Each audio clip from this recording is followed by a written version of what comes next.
Number 3 of our spring business cleanup is about cleaning up time wasters in your day.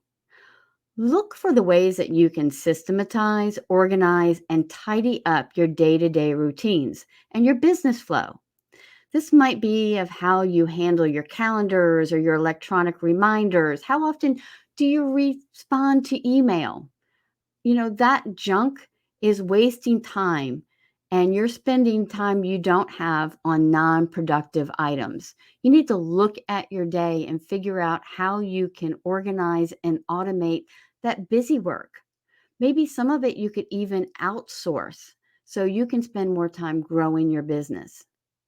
As part of our 30-day spring clean business challenge, we're going to include some worksheets in week 3 to help you organize your daily work schedule and keep you connected through our Warms Connected process.